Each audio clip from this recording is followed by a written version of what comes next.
Hey guys, it's KJ from the Scariest Movie Ever channel on YouTube. So this story right here just came out over the last few weeks, and I really wanted to cover this subject. Because over the last few years we've seen a proliferation of these kinds of stories. People who are admitting to having relations with, quote, ghosts. I believe we're dealing with something spiritual here, and it has nothing to do with a ghost. There's a whole history of entities having relations with human beings. To begin with, you can go back a few thousand years and we find stories of the fallen ones mating with human women. We found these same characteristics and other characters throughout history. We can look to Japan for the Yuki-onna, or the Snow Woman. Her character's often been depicted in Japanese literature, films, and animations. So there's a very rich history with this snow spirit. What Yuki-onna is after varies from tale to tale. Sometimes she's simply satisfied to see a victim pass away. Other times she seems to be more of a vampire, actually draining her victim's life force. And it's written that she occasionally takes on a succubus-like manner, preying on weak-willed men to drain or freeze them through intercourse or a kiss. Or we can look to the Greeks for the character of Lamia. Lamia was a child-devouring sea monster or night-haunting demon. She was a daughter of Poseidon and mother of the monsters. She's often been described as a handsome, ghostly woman who by voluptuous artifices attracted young men in order to enjoy their fresh, youthful, and pure flesh and blood. We can look to European folklore for the creature called the Melusina. This is a figure of European folklore and mythology. It's a female spirit of fresh water in a sacred spring or river. She's usually depicted as a woman who is a serpent or a fish from the waist down, much like a mermaid. And also, just like the mermaids, there are many tales of the Melusina seducing men to steal their power. And then of course we can't leave out Lilith, the creature, otherwise identified as the daughter of the devil. This creature was known to seduce human men so that it could create demonic half-breeds. That's a really important distinction to make as well, because the overall theme we keep seeing throughout history is that there's entities, evil entities, that literally want to mate with human beings, both men and women.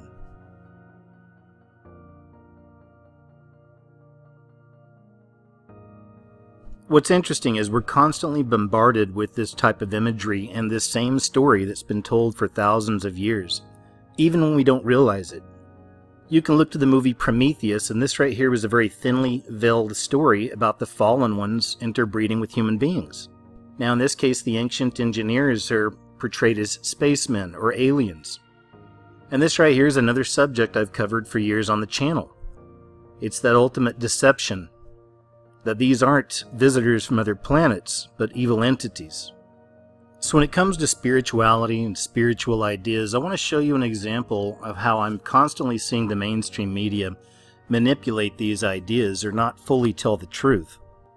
When we have these news stories about people being zombies, right, or attacking other people, acting like animals and monsters and stuff like this, right, sometimes stripping off clothes and just acting crazy and growling, oftentimes described as having the strength of 5-10 men. Almost every time we have one of these stories come out, the mainstream media blames drugs. They always say that the person was on some kind of a drug. The mainstream is really quick to jump on that every time. They always blame it on the drugs. But I've always said that it's not the drugs. The drugs are the portal. The specific drugs these people are using, like amphetamines or K2 and some of this kind of stuff, right? Bath salts or whatever. This creates the portal. This creates the opening in that person for what I believe wicked entities to attach themselves to these people and then act out. We've even seen the same behavior described in the Bible, the Quran, with the jinn, that human beings can be taken over by these entities. This took place a few years in Florida, and Florida, by the way, is a very interesting state because they have the most of these cases of people acting like zombies, right? They have more of these cases than any other state.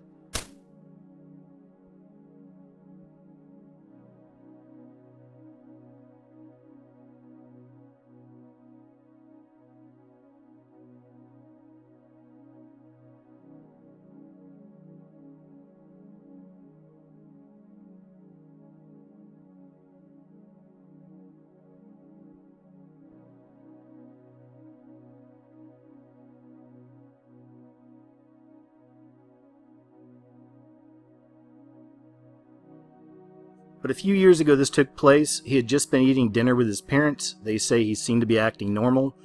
He walked out of the restaurant, and next thing you know, he just walked over to a neighbor's house who had their garage door open. It was a married couple, a man and a woman. He walked up to them and...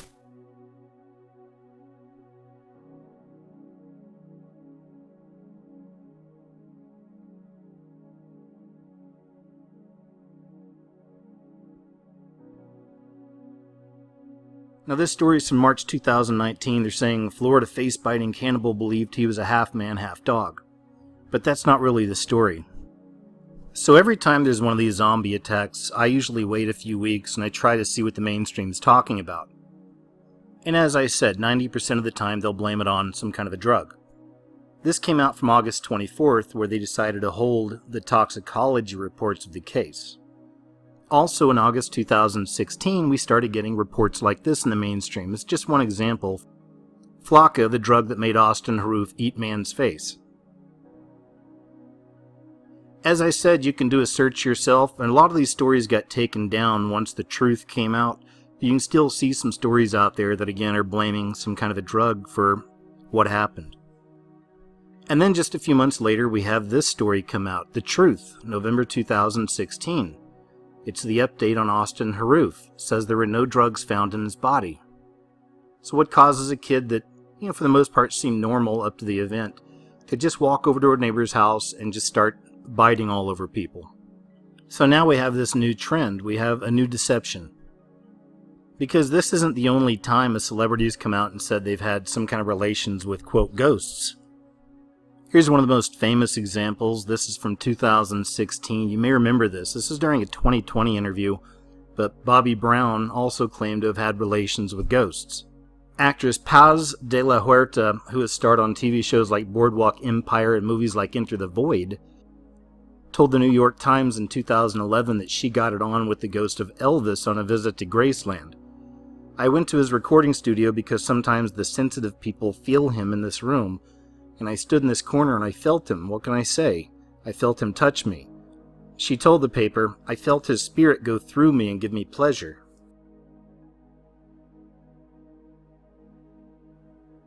Here's an experience from the actress Lucy Liu. It says the elementary star told Us Weekly in 1999 that she had an encounter with a ghost while trying to nap on her futon. Some sort of spirit came down from God knows where and made love to me, said the actress. It was sheer bliss. I felt everything. And then he floated away. It was almost like what may have happened to Mary. Wow. Yeah, she just said that. And then he floated away. It was almost like what might have happened to Mary.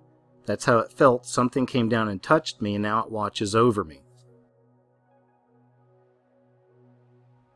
In 2004, model and reality TV actress Anna Nicole Smith told men's magazine FHM that she'd repeatedly hooked up with a ghost.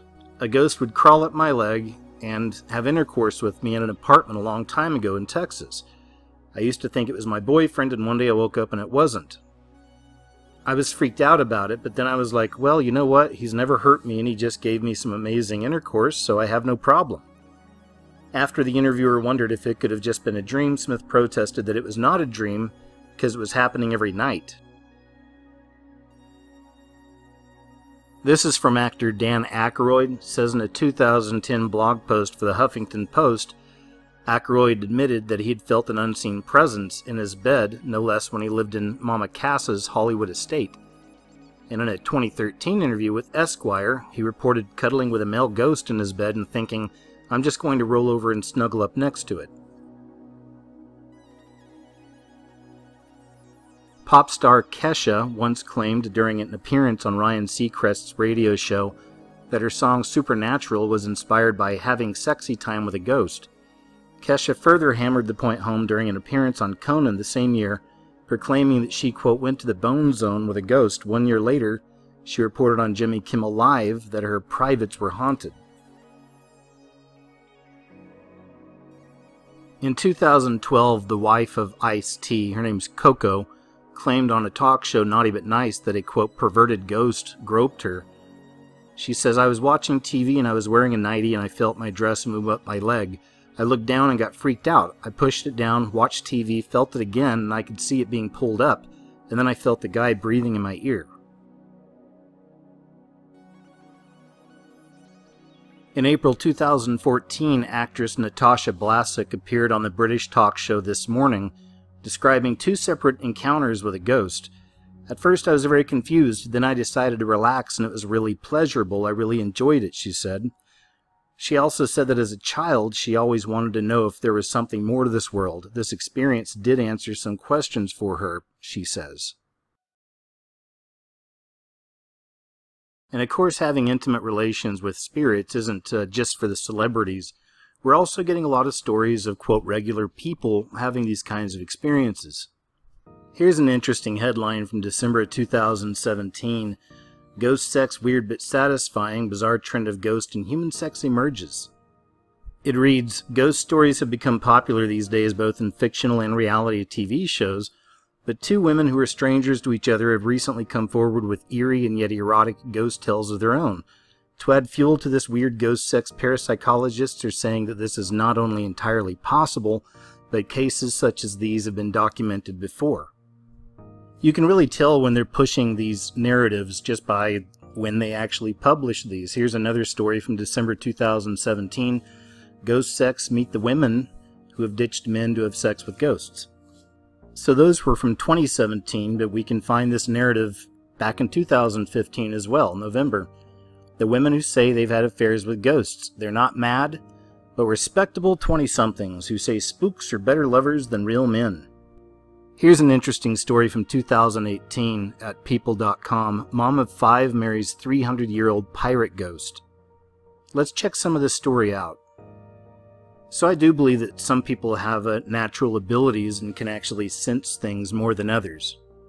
It's also been proven throughout the years that a lot of the psychics out there are frauds, or shysters. So there's a lot of people out there that channel spirits, a lot of mediums. And don't get me wrong, I believe they're talking to spirits, just not the ones that they claim to be. I've always believed that in some of these cases, these are actually demonic entities. They're tricksters. This is what they do. They can call themselves anything. They don't have to tell you the truth.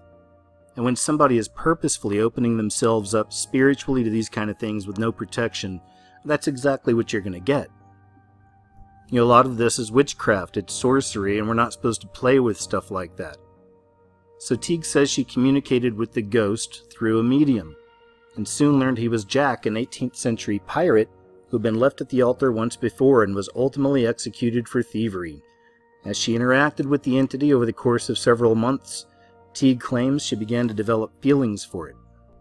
She says this was about 6 months of communication, so I finally accepted it. Obviously, we'd spent a lot of time together. Teague, a mother of 5 who was previously married for 6 years, tells People, I was horrified to discover I had romantic feelings for him, or it, having never heard of that before. I found this article interesting from 2015. Look at how they're trying to sell this. Ghost sex is a real thing, and it's not as weird or creepy as you think. Here's just a little bit from the article. It reads, ever since Joy was a little girl, someone or something has stalked her bedroom late at night. At first, this specter inexplicably terrified her, so these were the night terrors or the night visitors. The shadow people, the shape-shifting shadow people. The Hat Man, the Black Cat, some of the different forms it takes.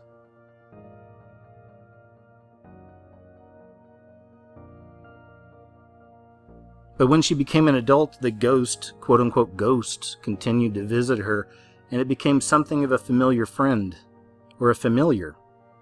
She says, I used to have visits from strange spirits or whatever and actually have intercourse with them.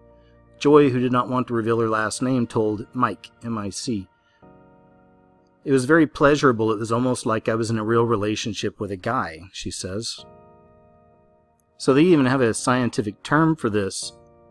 Unbeknownst to Joy at the time, she was experiencing what paranormal investigators and parapsychologists have deemed, quote, spectrophilia, a term that encompasses both the actual act of alleged paranormal intercourse with ghosts, spirits, or invisible lovers, whatever those are, and the fetish for paranormal intercourse. It also curiously is used to describe arousal derived from reflections in mirrors. That's interesting, huh? The duality. So here's an account of these entities being written about back in 2400 BC, when demons Ardat Lily and Irdu Lily were described on the Sumerian king list. That's the tablet that gave the world the Epic of Gilgamesh. On the tablet, the demons are described as visiting men and women nightly to, very importantly, right, to either become pregnant or to impregnate humans with hybrid spawn. I want to share a few excerpts with you from this wonderful book here called Sleep Paralysis, Nightmares, Nocebos, and Mind-Body Connection. This is written by Shelley Adler, and if you're interested in this subject, I highly recommend this book. So let's check some of this out. The writer of this book, Miss Adler, really did her research. She details the history of these shape-shifting night visitors. Right here, Alu, one of the earliest surviving written descriptions of the nightmare, is an Assyrian reference to the evil spirit Alu. It's a demon that hides itself in dark corners and caverns in the rock, haunting ruins and deserted buildings, and slinking through the streets at night like a pariah dog, ready to rush out and envelope the unwary, quote, as with a garment. The Alu creeps into its intended victim's bedroom in darkness, pouncing on the unsuspecting sleeper. There is also a Babylonian reference to, quote, the man who an evil Alu hath enveloped on his bed. This nightmare is a demon which throws itself heavily on a sleeper, preventing him from moving or opening his eyes, and which disappears as soon as he awakes. Although only fragments of these narratives remain, the features of the assault, the heavy, the enveloping presence that oppresses sleepers and thwarts their movements make it clear that the attacker is a, quote, nightmare. So much like the devil himself, this nightmare spirit goes by many names. Here's an example right here. The male nightmare is well represented in the literature of ancient Greece. In addition to purely terrifying attacks brought on by Ephialtes, the ancient Greeks and Romans also recognized a type of sexual experience involved in supernatural contact related to sleep. Unlike Horus's vengeful revenant, Ephialtes could also appear with sexual intent. The Greek historian Herodotus provides an account of an Ephialtes who appeared to the unnamed wife of King Ariston of Sparta in the form of the king himself, although it was in actuality the spirit of the deceased hero, Astrobacchus. There came to me an appearance like to Ariston, and lay with me, and then put on me the garlands which he had. So when that figure was gone, presently Ariston came to me. Seeing the garlands on me, he asked me who had given them. I said they were his gift, but he denied it. Then I said, and I swore it, that he had come a little while ago and lain with me, and so given me the garlands. When Ariston saw that I swore to that, he perceived that the hand of heaven was in the matter. Now we're dealing with a very symbolic entity. We've seen all kinds of symbolism surrounding Pan for many years in our modern entertainment. Of course, Peter Pan comes to mind, right? The little boy who wouldn't grow up and always hangs out with children. Check this out. The nightmare was not only a shapeshifter that could morph into a variety of forms, it could also manifest as a hideous hybrid, combining both human and animal features. Ephialtes were particularly identified with minor woodland deities such as Pan and the satyrs. The ancient Greeks depicted these beings as primarily human from the waist up, but with goat horns and legs.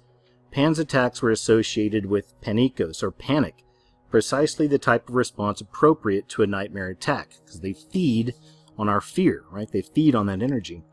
His visits were intimately connected with feelings of terror, and he was seen as the initiator of dreams, visions, and nightmares, particularly those that create sudden and overpowering fright. So this is from Amazon.com, and I actually caught a few examples, and it's pretty creepy, man. I mean, they actually have books on this subject, sexual alchemy, magical intercourse with spirits. But look at how much this book's going for. You got one of them for $202 and the other one for $210. So again, we get these very interesting stories about people openly having relationships with what they assume to be ghosts. So that concludes with what I wanted to share with you today in this video. There's deception all over the place right now, obviously, on every level of our society, but also spiritually. These are events that are taking place all around the world, and the mainstream is not being honest with us about this rise in dark spiritual activity, as if we'd expect them to be in the first place, right? I believe we're heavily engaged in spiritual warfare right now, so it's definitely time to armor up and keep our eyes open. And I'll leave you with that. Thanks again as always for watching my video, you guys. Take care out there, okay? And I'll talk to you a little later.